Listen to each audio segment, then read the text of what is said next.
Hello students, welcome back to your channel MCI Kota. This is your educator वेदांत उपाध्याय। कैसे हैं भाई आप लोग? आई होप सब अच्छे होंगे, पढ़ाई अच्छी चल रही होगी। अब देखो, बोर्ड ब्लास्टिंग सीरीज में आपका बहुत बहुत स्वागत है, जिसमें हमको बोर्ड को तोड़ फोड़ना है।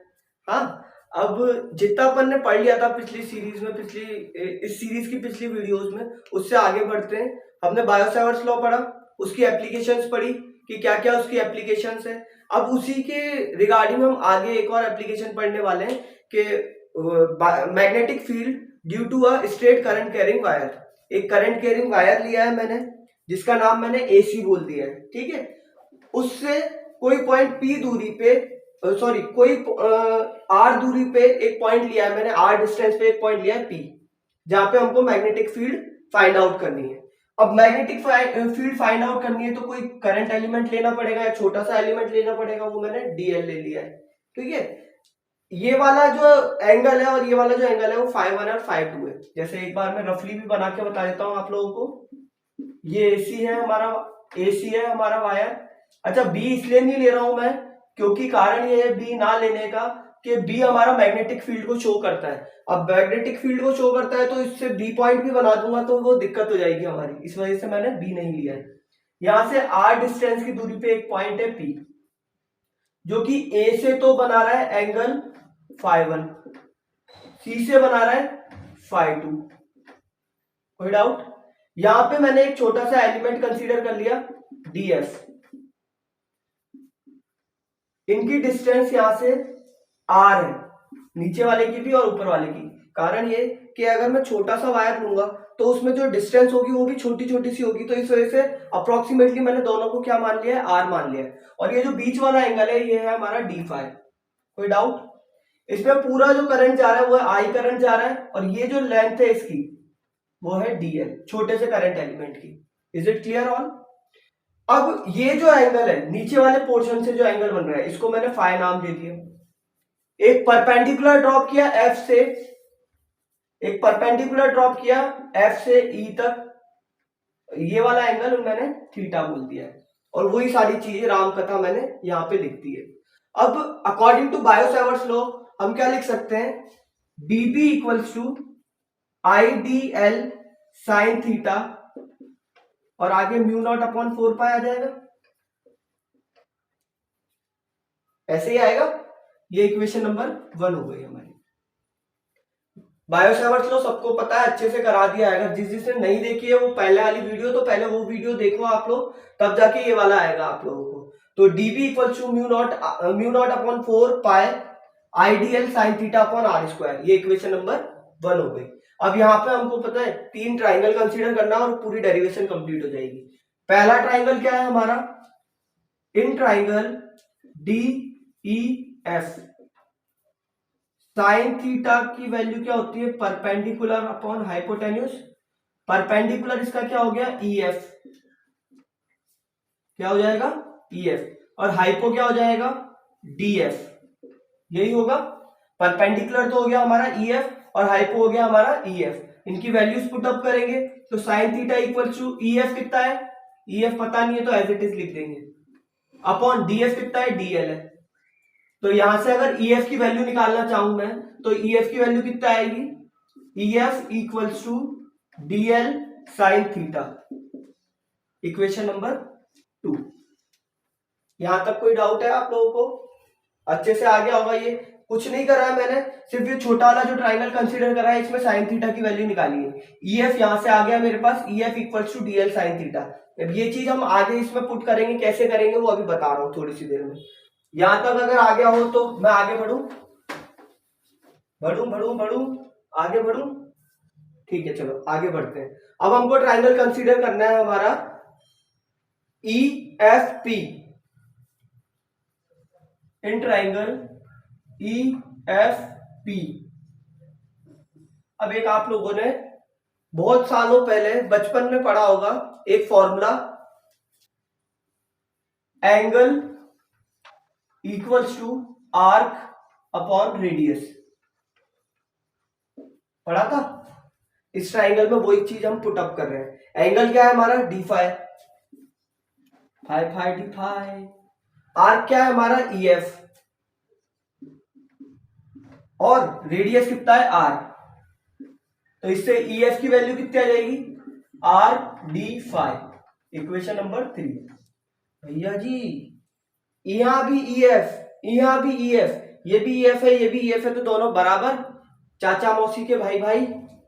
तो by equation 2 and 3, by equation 2 and 3 क्या लिख सकते हैं भाई, dl sin theta will be equals to R/d∅, होगा R/d∅, होगा नहीं होगा, इक्वेशन नंबर 4 मान लेते हैं इसको, put 4 in 1, dl sin theta यहाँ पे लिखा है, इसकी वैल्यू इसमें से पुट कर देते हैं अपन, क्या आएगी dB equals to mu not upon 4 pi I R/d∅ upon R square, R से R कैंसिल कर दिया हमने, क्या आया dB equals to mu not I/d∅ upon 4 pi R। Is it clear, equation number 5 आ गई। यहां तक कोई डाउट है आप लोगों को? अगर नहीं है तो आगे बढ़े। देखो यहां तक का कंप्लीट होने के बाद मैंने क्या बोला था, इतनी आसान डेरिवेशन है इसकी, सिर्फ 3 ट्राइंगल कंसीडर करने। पहला ट्राइंगल हमने कंसीडर करा ये वाला छोटा वाला DEF, दूसरा ट्राइंगल कंसीडर करा EFP, अब हम करेंगे GDP, इंडिया की GDP। Now in triangle GDP, ये जो GDP ट्राइंगल है ये कंसीडर करते हैं अपन GDP। अब इसको कंसीडर करने का कारण क्या है, कारण ये है कि मेरे को फाई एंगल के लिए कुछ ना कुछ निकालना है, क्योंकि मेरे पास जो आंसर आ रहा है ये d∅ आ रहा है। भाई इतना तो सबको पता है कि मैं इस पूरे वायर का निकालना चाहता हूं, पर निकाल किसका रहा हूं, पहले मैं ये छोटे से करंट एलिमेंट का निकाल रहा हूं। जब इसका आ जाएगा तो इसको इंटीग्रेट कर देंगे, क्या करेंगे, यही करेंगे ना। तो इसके लिए मेरे पास कुछ ना कुछ फाई एंगल में आना चाहिए। फाई एंगल में लाने के लिए हम क्या कर रहे हैं, हम अब इसको फाई एंगल को कंसीडर कर रहे हैं। तो इस ट्राइंगल से हम निकालें तो क्या बोलेंगे, cos phi equals to base upon hypo, base upon hypo ही होगा। तो यहां से अगर वैल्यू निकालें हम तो क्या आएगा, cos phi equals to base कितना है इसका r, हाइपो कितना है इसका छोटा वाला r, हाइपोटेन्यूस छोटा वाला r है। तो यहां से अगर छोटे r की वैल्यू निकाले तो कितना आएगा r upon cos phi, equation number 6। यहां तक क्लियर है। By equation 5th and 6th यहां से r की वैल्यू इसमें पुटअप करेंगे अपन इस वाली में, तो हमारे पास dB की वैल्यू क्या आएगी, dB equals to mu not I/d∅ upon r divided by cos phi आएगा, जिसको हम कैसे चेंज कर सकते हैं, dB equals to mu naught I cos phi d∅ upon r। ये इक्वेशन नंबर 7 हो गई। यहां तक कोई डाउट? यहां तक कोई डाउट नहीं हो तो आप एक बार स्क्रीनशॉट ले लो, मैं आगे का समझाऊंगा। फिर सिर्फ इतना सा बचा है कि अब हम लोगों को स्क्रीनशॉट लेना बाकी है इसका सॉरी स्क्रीनशॉट लेना बाकी है तुम लोगों का, और मेरा क्या बाकी है, आगे का बस सॉल्यूशन करना है, इसका इंटीग्रेशन करना बाकी है। ठीक है, हाँ तो लास्ट इक्वेशन ये आ गई थी हमारी 7th इक्वेशन। अब इसके बाद थोड़ा सा पोर्शन और बचा है, इसका क्या करना है भाई, अब इंटीग्रेशन करना है।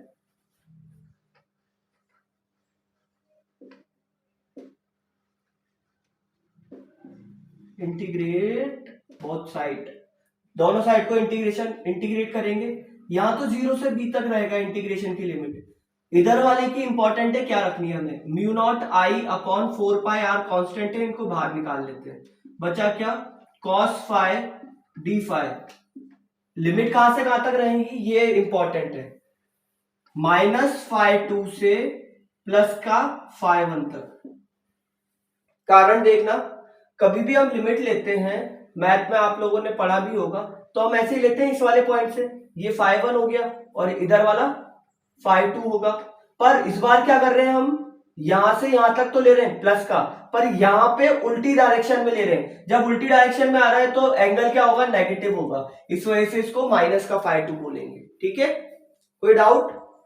डीबी का इंटीग्रेशन बी होता है, लिमिट 0 से बी तक लगा दी, mu naught I 4 pi R, cos theta का या कॉस फाई का इंटीग्रेशन होगा sine phi, limit phi two से माइनस के प्लस का फाई वन तक। वैल्यूज पुट कर दो, B minus 0 equal to mu naught I upon 4 pi R, इसमें रखेंगे sine phi one plus, sorry minus करते हैं, साइन माइनस का फाई टू। ये स्टार्टिंग में पढ़ा होगा, 11th क्लास में चीजें बता रखी है आप लोगों को। Mu naught I upon 4 pi R sine phi one, sine of minus theta होता है प्लस का साइन थीटा, कहीं लिखा हो साइन ऑफ माइनस थीटा क्या होगा, माइनस साइन थीटा। तो यहाँ पे फाई है तो फाई लगा देंगे, माइनस बाहर आएगा तो प्लस बना देगा, साइन फाई टू। ये हमारा मैग्नेटिक फील्ड का फॉर्मूला आ गया due to a straight current carrying wire. कोई डाउट यहां तक? अगर कोई डाउट नहीं है तो अच्छे से इसका स्क्रीनशॉट ले लो, स्क्रीनशॉट, जिससे स्क्रीनशॉट लेने के बाद आप लोग इसको उतार सको और मैं इसके स्पेशल केस करा सकूं। 2 सेकंड का टाइम आप लोगों को मिलता है और आपके 2 सेकंड शुरू होते हैं अब। तो बच्चा पार्टी अब अपन स्पेशल केस कर लेते हैं। 2 छोटे छोटे से स्पेशल केस है। पहला है if P is close to the wire that is, या फिर और ये भी बोल सकते हैं P is near to the centre of the wire. ये हमारा वायर, वायर से एक पॉइंट P माना था, अगर ये जस्ट इसके पास में आ जाए, इसके सेंटर के क्लोज आ जाए, तो दोनों एंगल कितने डिग्री के हो जाएंगे, ये भी 90 का और नीचे वाला भी 90 का, यही होगा। Q phi one phi two 90 degree का हो गया, तो हम डीबी या बी कितना निकलेगा हमारा, B equals to mu naught I upon 4 pi R sine 90 plus sine 90। Sine 90 बच्चा बच्चा जानता है कि क्या होगा, साइन 90 होगा, क्या होगा 1, तो 1 plus 1 2 mu naught I upon 4 pi R. इससे इसको कैंसिल कर देंगे, 2 आएगा, तो क्या आंसर आया मेन हमारा, b equals to mu naught I upon 2 pi R. Is it clear? छोटा सा केस है, बहुत आसान सी चीज है, कोई इतनी डिफिकल्ट नहीं है। धीरे धीरे समझोगे तो ये बहुत आसान चैप्टर है, और जल्दी जल्दी कोशिश करोगे समझने की तो भी आसान लग जाएगा। ठीक है, नेक्स्ट है हमारा if p is close to one end. अगर p ये पॉइंट है किसी भी एक एंड के क्लोज हो, मान लो ये P पॉइंट है, ये ऊपर वाले के पास में, तो इससे ये कितने डिग्री का एंगल बनाएगा, एक पॉइंट यहाँ पे आ गया, मतलब एक तरीके से इसके ऊपर ओवरलैप कर गया, तो यहाँ पे तो हो गया ये 0 और इधर की तरफ क्या हो जाएगा 90 डिग्री का, तो एक एंगल तो हमारा हो गया 0, एक हो जाएगा 90। फिर वापस से पुटापुट करेंगे, पुटापुट साइन 0 प्लस साइन 90, 0 की वैल्यू 0, 90 की वैल्यू 1, 1 को इससे मल्टीप्लाई करेंगे तो यही आंसर आएगा, आएगा आएगा। ये कहां पे है, सेंटर पॉइंट पे, ये एंड पॉइंट पे है, तो सेंटर पॉइंट वाला और एंड पॉइंट वाले के बीच में कुछ रिलेशन बोल सकते हैं हम। क्या बोल सकते हैं कि भाई ये वाला जो होगा ये इसका हाफ होगा, ये हाफ होगा किसका, सेंटर वाले का। ठीक है, अब एक फटाफट से हम न्यूमेरिकल कर लेते हैं। न्यूमेरिकल करने के बाद पहले ये छापा छापी कर लो, फिर न्यूमेरिकल करेंगे। तो स्टूडेंट देखो, अब एक न्यूमेरिकल कर लेते हैं ताकि इसका कंसेप्ट समझ में आ जाए हमको। तो देखना एक बार, ये हमारे पास मैग्नेटिक फील्ड है, इसके सेंटर पे हमको मैग्नेटिक फील्ड निकालनी है, नहीं निकालनी है, तो क्या फॉर्मूला होता है, B equals to mu naught I upon 4 pi R sine phi one plus sine φ2। पहला कार्यक्रम r कितना है, r इक्वल्स टू कितना है 2 मीटर, नहीं r हमको निकालना पड़ेगा, ये साइड कितनी है 2 मीटर। अब ये भी 2 मीटर होगी, जब ये 2 मीटर है तो यहां से यहां तक का डिस्टेंस कितना हुआ 1 मीटर, कितना होगा 1 मीटर। तो r कितना है हमारे पास 1 मीटर। φ1 और φ2 दोनों बराबर है, अब कितने हैं वो अपन ढूंढते हैं। देखो कोई भी स्क्वायर होता है तो उसके सेंटर पे जो एंगल बन रहा होता है इसके डायगोनल से, तो वो कितना बनता है 90 डिग्री का। अब यहाँ पे इसको कट कर रहा है तो कितने डिग्री का बनेगा 45 डिग्री का, कितने का बनेगा 45 का।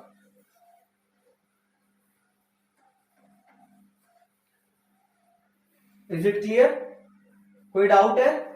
अब सारी चीजें, अच्छा ये जो मैं निकाल रहा हूं बी, ये किसके कारण है ए बी साइड के कारण। जो भी आंसर आएगा उसको 4 से मल्टीप्लाई कर देना तो अपना फाइनल आंसर आ जाएगा। और अब सारी चीजें मैं पुट करता जा रहा हूं, म्यू नॉट अपॉन 4 पाई की वैल्यू कितनी होती है 10⁻⁻7। आई कितना दे रखा है 20, आर कितना है 1, sine 45 plus sine 45। Magnetic field due to A B equals to 20 into 10⁻⁻7, 2 times of sine 45 लिख सकते हैं, तो आगे इसको मल्टीप्लाई कर दूंगा मैं, 2 times of sine 45 divided by 1, लिखो ना लिखो बात बराबर है। B of A B equals to 40 into 10⁻⁻7, sine 45 की वैल्यू बताओ भाई कितना होता है 0, 1/2, 1/√2, 1/√2, यही होगा। रेशनलाइज भी कर देते हैं, बच्चा बच्चा जानता है गली का, रेशनलाइज कैसे करते हैं 40/√2 मल्टीप्लाई बाय √2 अपॉन √2 इंटू 10⁻⁻7, ये बन गया हमारा 40√2, ये बन गया 2, ये बन गया 10⁻⁻7, इसको इससे कैंसिल करेंगे 20 आएगा। बी ए बी कितना आया 20√2 इंटू 10⁻⁻7, और मैग्नेटिक फील्ड है तो टेस्ला लगा देंगे। ये किसके कारण आया, एक वायर के कारण। ऐसे इस चारों वायर के लिए निकालेंगे तो क्या आ जाएगा 4 से मल्टीप्लाई कर दो, तो ये बन गया 80√2 इंटू 10⁻⁻7 टेस्ला, टेस्ला। ठीक है, देख लो एक आध न्यूमेरिकल देख लो अच्छे से, फिर उसके बाद अपन आगे बढ़ेंगे।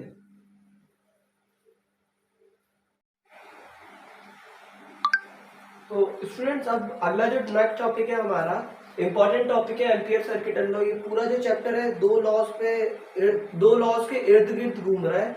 एक तो हमने पढ़ लिया बायो-सैवर्ट्स लॉ, सेकंड वाला है हमारा एम्पियर सर्किट लॉ। अब इसकी डेरिवेशंस भी कभी पूछ लेते हैं, एप्लीकेशंस भी पूछ लेते हैं, या फिर डायरेक्ट इसका एक नंबर में हमारा डेफिनेशन भी आ जाती है। तो क्या है एम्पियर सर्किट लॉ की डेफिनेशन बता रहा हूँ। It states that the line integral of a magnetic field over a close loop is mu naught times of the current enclose. सीधी सी बात है, जो हमने एक लॉ पढ़ा था, close integral over a electric field B dot ds vector equals to E naught upon Q। Gauss theorem पढ़ा था, सॉरी उल्टा लिख दिया, Q upon E not. Same उसी का जैसे ही है, बस इसमें क्या हो जाता है ऊपर मल्टीप्लाई में आ जाता है म्यू नॉट। ठीक है, अब इसका प्रूफ देख लो, प्रूफ इंपॉर्टेंट है ज्यादा कि प्रूफ कैसे करते हैं क्या है। एक हमने करंट कैरिंग वायर ले लिया, अब करंट कैरिंग वायर ले लिया तो इसका मैग्नेटिक फील्ड अगर फाइंड करना हो तो क्या होगा भाई, सीधी डायरेक्शन में हमारा करंट है तो कॉन्सेंट्रिक सर्कल में आएगा हमारा मैग्नेटिक फील्ड जो बनेगा, वो इस तरीके से कॉन्सेंट्रिक सर्कल बनेंगे। कॉन्सेंट्रिक सर्कल क्या होते हैं, ऐसे सर्कल जिनका सेंटर पर्टिकुलरली एक ही सेंटर हो, एक सेंटर से पास होने वाले काफी सारे सर्कल को हम कॉन्सेंट्रिक सर्कल बोलते हैं। अब इसमें हम छोटा सा एक एलिमेंट कंसीडर कर लेते हैं dl। ठीक है, ये dl हमने कंसीडर कर लिया, इसकी मैग्नेटिक फील्ड भी इस डायरेक्शन में, dB। ठीक है, अब आगे बढ़ते हैं अपन। क्या होगा इसमें, मैग्नेटिक फील्ड का फॉर्मूला क्या बताया अभी मैंने इस तरीके से, B vector dot D L vector, जहां पे डॉट होता है वहां पे कॉस थीटा आ जाता है, B D L cos theta. दोनों के बीच में कितनी डिग्री का एंगल बन रहा है, 0 डिग्री का। तो क्या आंसर आ जाएगा, integration B dot D L vector equals to B D L cos 0, यही होगा। जब इसको सॉल्व करेंगे तो बी डी एल कॉस 0 की वैल्यू क्या होती है, 1 होती है। इधर क्या बचा, integration B D L. Integrate करेंगे इसको तो इंटीग्रेशन में क्या आएगा, बी कांस्टेंट है, बाहर आ गया, इंटीग्रेशन डी एल 0 से 2 पाई आर तक। कारण ये है, ये इसका रेडियस है आर। अब मैं 0 से लेकर 2 पाई आर क्यों कर रहा हूं, क्योंकि इसकी कॉन्सेंट्रिक सर्कल है, सर्कल का पैरामीटर या फिर सर्कमफेरेंस क्या होता है, 2 पाई आर होता है। तो फाइनली क्या आ जाएगा मेरा, b इंटू एल 0 से 2 पाई आर तक वैल्यू पुट अप करेंगे तो b डॉट 2 पाई आर आ जाएगा। Equation number 1, close integral b dot D L vector. Is it clear?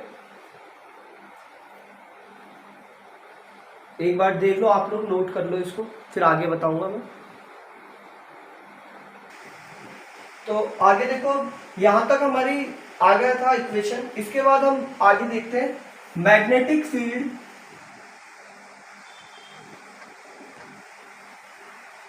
Due to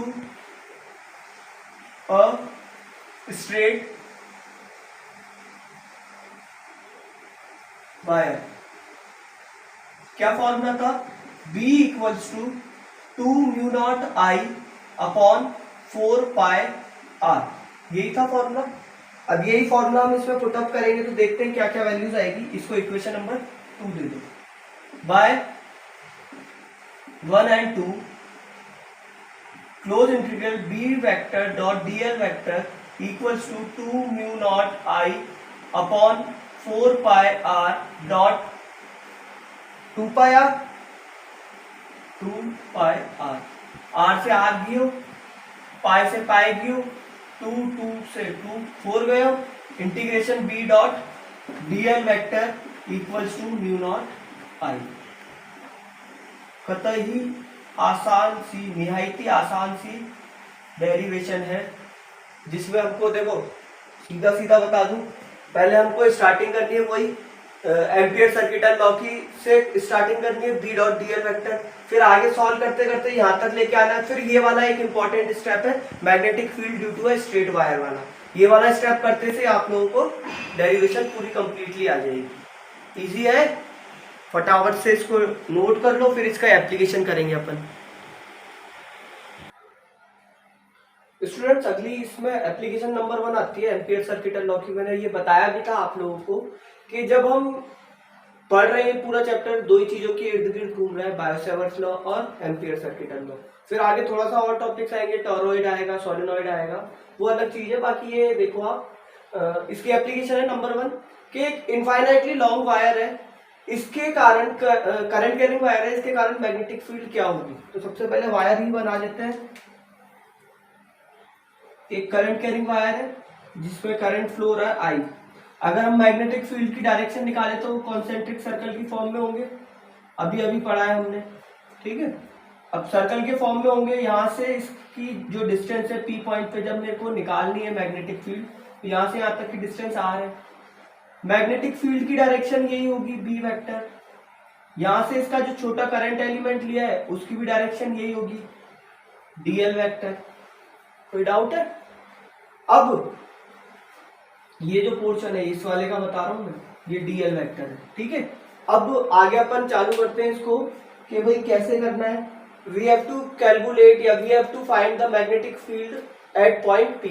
यही जो मैंने डायग्राम बनाया छोटा सा, इसी का ही थ्योरेटिकल पार्ट लिख दिया है। और ये लोग, ये चीजें आप भी ध्यान रखना कि कभी भी कोई डायग्राम बनाते हो तो उसके अकॉर्डिंग जो भी थ्योरेटिकल पार्ट लिखना होगा, 2 लाइन 3 लाइन वो जरूर लिखो, क्योंकि ऐसा टीचर को फिर जब एग्जामिनर चेक करते हैं कॉपी को तो उनको ये लगता है सीधे सीधे कि कहीं से बच्चे ने टीपा टापा है, तो वो नंबर नहीं देते। तो इसलिए कोशिश करो जो भी बना रहे हो, अब जैसे मैंने जो बनाया वही का वही बस लिख दिया है, ठीक है, चलो मैग्नेटिक फील्ड निकाल रहे हैं अपन। Integration B vector dot D L vector equals to, जब डॉट प्रोडक्ट होता है तो कॉस थीटा आता है, B D L cos theta. Theta कितना है भाई 0 डिग्री का। Integration B D L cos 0। Cos 0 की वैल्यू क्या होती है, अभी ये वाली डेरिवेशन कर रहा हूँ ना, सेम टू सेम लगेगा कि हाँ वो जो उसका प्रूफ था एम्पियर सर्किटल लॉ का वही कर रहे हैं अपन। बी डी एल कॉस 0 1 होता है तो 1 लिख दिया है, बिना 1 लिखे मैंने कर दिया इसको। इसका इंटीग्रेशन करेंगे तो डी एल 0 से 2 पाई आर तक, बी एल 0 से 2 पाई आर, फाइनली क्या आ गया हमारी value B dot 2 pi R, close integral B vector dot D L vector, equation number 1। क्या यहां तक आप लोगों को क्लियर है? सिंपल सा, कुछ नहीं करा, जो एम्पियर सर्किटल लॉ में चालू करा था, डेरिवेशन चालू करा था वही का वही डेरिवेशन किया है। अब according to ampere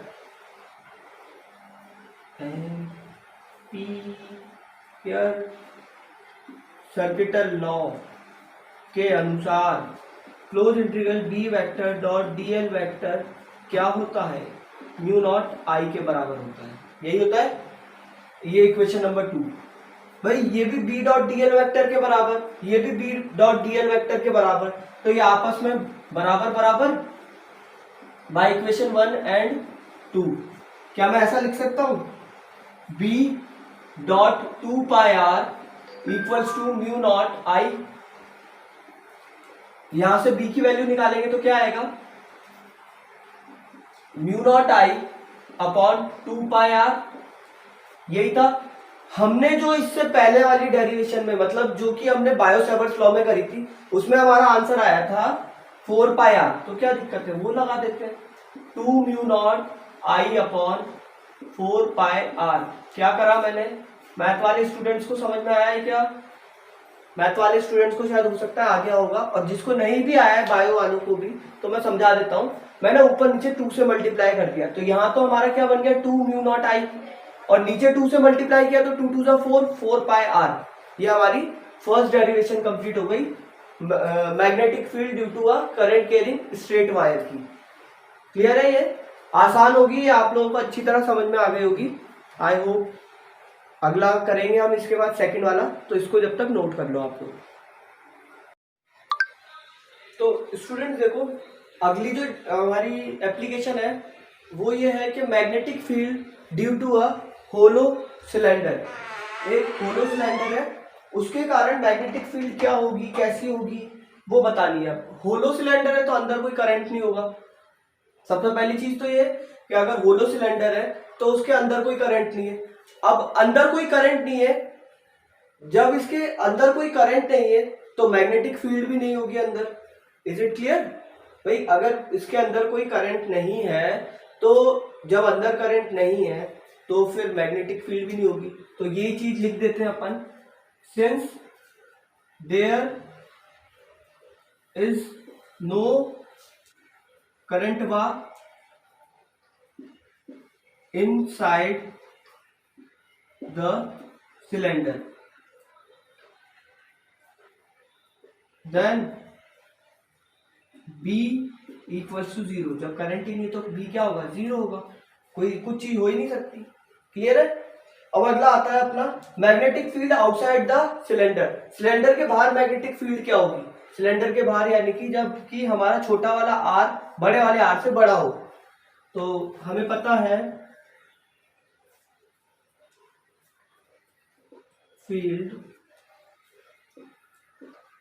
close integral B vector dot D L vector, dot product है तो कॉस थीटा आ जाएगा, B D L cos 0 degree, क्योंकि दोनों सेम डायरेक्शन में आ रहे हैं।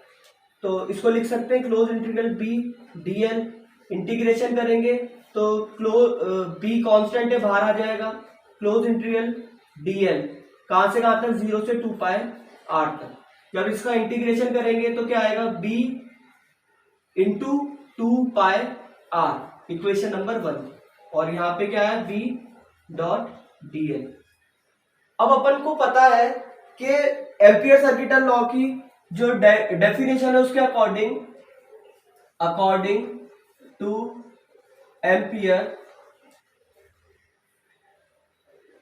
सर्किटल लॉ क्या लिख सकते हैं, close integral B vector dot dl vector equals to mu naught I। Equation number 2, यहां भी B डॉट dl आई, वहां भी B डॉट dl आई, तो दोनों बराबर आई, तो लिख सकते हैं by equation 1 and 2, by equation 1 and 2 B dot 2 pi r equals to mu naught I। B की वैल्यू क्या आई, mu naught I upon 2 pi r। यहां तक समझा, यहां तक समझ गए क्या भाई तुम लोग, सभी को समझ में आ गया यहाँ तक? कोई डाउट है? छोटा सा बहुत आसान सा डेरिवेशन है, कोई इसमें डिफिकल्टी नहीं होनी चाहिए, क्योंकि ये इससे पहले अभी थोड़ी देर पहले ही करा है हमने। यहाँ तक कोई डाउट है? अब हमको बोला, हमने कहाँ निकाला, inside the cylinder, outside the cylinder. अब क्या निकालेंगे हम, सिलेंडर की जो सरफेस है उस पे क्या होगा, भाई सरफेस पे क्या होगा, आर के बराबर आ गया, और क्या बन गया, आर राजकुमार बन गया। क्या बन गया, आर राजकुमार। Since R equals to R, equation number 3 डाल दो इसको, पुट इन 3, तो B की वैल्यू क्या आ जाएगी, mu naught I upon 2 pi R। कोई डाउट इसमें? सीधा साधा सा छोटू सा काम है अपना, बहुत आराम से समझ में आना चाहिए। यहां तक तो इंपॉर्टेंट है ही है, पर इससे ज्यादा इंपॉर्टेंट ये है कि इसका ग्राफ कैसा बनेगा। पहला बनाना किस किस के बीच में, R और B के बीच में। B क्या है, मैग्नेटिक फील्ड, R क्या है, डिस्टेंस जिस पॉइंट पे हम निकाल रहे हैं मैग्नेटिक फील्ड।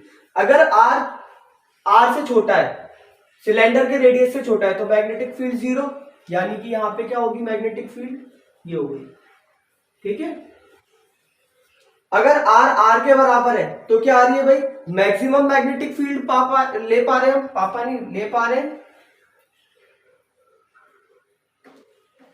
हैं मैक्सिमम मैग्नेटिक फील्ड। उसके बाद अगर R जो है छोटा वाला बड़ा हो जाए तो क्या होगा, इनवर्सली प्रोपोर्शनल का साइन आ जाएगा, मतलब ऐसे करके ये गिरता जाएगा, गिरा हुआ इंसान गिरता जाएगा। क्यों, क्योंकि ये इनवर्सली प्रोपोर्शनल 1/r के। समझ गए? यहां पे क्या है, B मैक्स, यहाँ पे क्या है, B मिनिमम, और फिर आगे जो है वो इनवर्सली प्रोपोर्शनल आ रहा है, ये वाला जो आ रहा है वो इनवर्सली प्रोपोर्शनल रहेगा। या नहीं भी लिखो तो भी समझ में आता है कि भाई जैसे जैसे आगे बढ़ते जाएंगे ये डिक्रीज होता जाएगा, तो ये इसलिए इनवर्सली प्रोपोर्शनल है, इनवर्सली प्रोपोर्शनल है आर के। क्लियर? फटाफट से छापा छापी करो, लास्ट डेरिवेशन और करनी है हमें, magnetic field due to a solid cylinder. तो स्टूडेंट्स अभी तक अपन ने जितना पढ़ा, 2 एप्लीकेशंस पढ़ लिए एम्पियर सर्किटल लॉ की, ये फाइनल और लास्ट एप्लीकेशंस में से, मतलब फाइनल एप्लीकेशन है ये वाली, तो समझ लो। Magnetic field due to solid cylinder. Solid cylinder क्या होता है, एक ऐसा सिलेंडर जो अंदर से खोखला ना हो, सॉलिड हो, ठीक है, जिसको हम कंप्रेस नहीं कर सकते, ये भी बोल सकते हैं। तो ऐसा सिलेंडर जो कि अंदर से सॉलिड फॉर्म में हो, उसे सॉलिड सिलेंडर बोला जाता है। या एक तरीके से ये भी बोल सकते हैं अपन कि ऐसा सिलेंडर जो कि सर्कुलर डिस्क से मिलके बना हो, छोटी छोटी सी डिस्क मान लो, और उसको एक के ऊपर एक हम जब रखेंगे तो एक सॉलिड सिलेंडर बनेगा। It is clear? तो उसी अकॉर्डिंग अपन कहाँ पे बात करेंगे, सबसे पहले इनसाइड द सॉलिड सिलेंडर। वहां पे जो होलो सिलेंडर था वहां 0 आता था, क्योंकि अंदर कोई करंट नहीं है तो मैग्नेटिक फील्ड नहीं है। यहाँ पे क्या है, इनसाइड द सॉलिड सिलेंडर। अब पता करने की कोशिश कर रहे हैं, उसके बाद सिलेंडर की सरफेस पे करेंगे, उसके बाद सिलेंडर के बाहर करेंगे। ठीक है, तो समझो इसको, अगर आई मान लो पाई आर स्क्वायर वाले एरिया से एक छोटी सी डिस्क से आई करंट फ्लो कर रहा है, तो एक यूनिट स्क्वायर वाले से कितना करेगा, आई अपॉन पाई आर स्क्वायर, यही करेगा, करेगा नहीं करेगा भाई। अगर एक छोटी सी डिस्क है जिसका एरिया है पाई आर स्क्वायर, उससे आई करंट फ्लो कर रहा है, तो 1 स्क्वायर यूनिट से कितना करेगा, आई अपॉन पाई आर स्क्वायर, करेगा नहीं करेगा। और अगर मैं इसमें निकालना चाहूं कि पाई आर स्क्वायर से कितना करेगा, तो मैं कैसे करूंगा भाई, I upon pi R square multiply by pi R square, यही होगा। ये इंपॉर्टेंट स्टेप है, समझने की कोशिश करना। एग्जाम्पल है कि मतलब ये मान लो 4 बॉल की कॉस्ट है 20 रुपीज, तो एक बॉल की कितनी होगी 20/4, कैंसिल करा 5 आंसर आ गया, 5 रुपी की एक बॉल पड़ेगी हमें, यही है, सेम वैसा का वैसा करा है, ठीक है। अब आगे बढ़ते हैं अपन, कुछ चीजें काटाफीसी हो रही है तो काटाफीसी कर देते हैं। फाइनली आई डैश करंट की वैल्यू, जो कि वो छोटे से पोर्शन मतलब इतने से पोर्शन से निकल रहा है, उसकी वैल्यू कितनी आएगी, I R square upon R square, equation number 1 मान लो, ठीक है। अब मैग्नेटिक फील्ड वाला फॉर्मूला लगाएंगे अपन, integration close integral B vector dot DL vector, B vector dot DL vector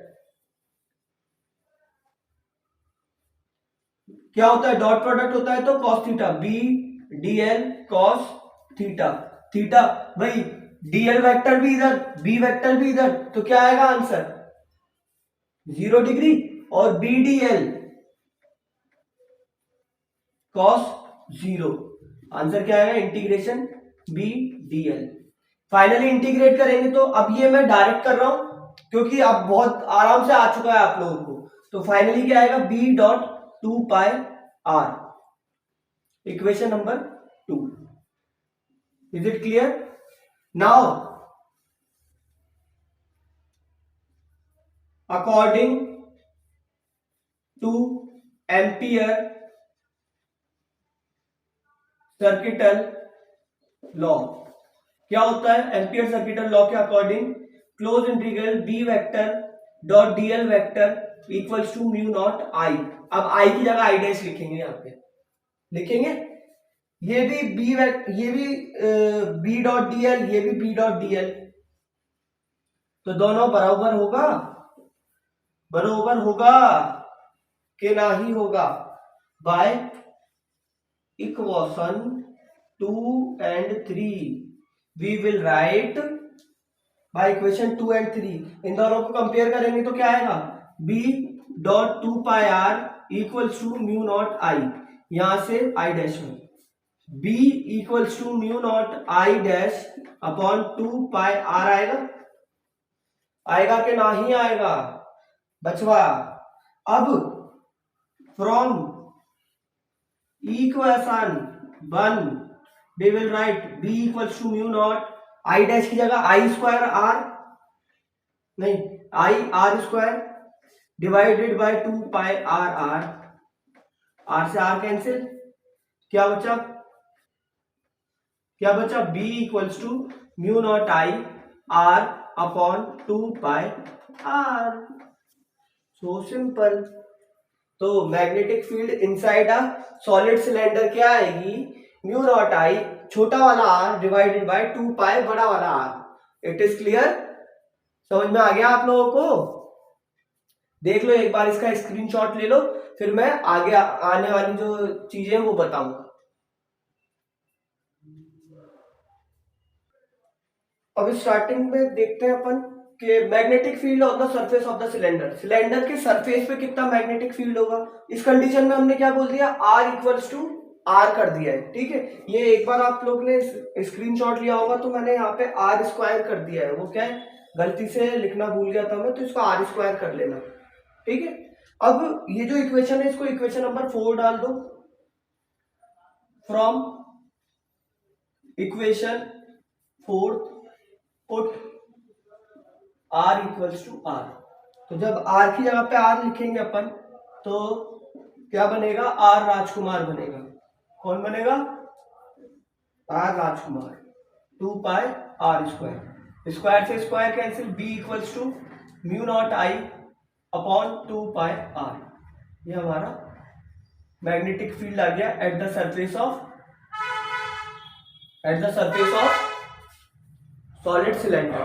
ठीक है, अब लास्ट इसका एक और केस बनता है जिसमें हमको बड़े आर की जगह छोटा आर कर देना है। ठीक है,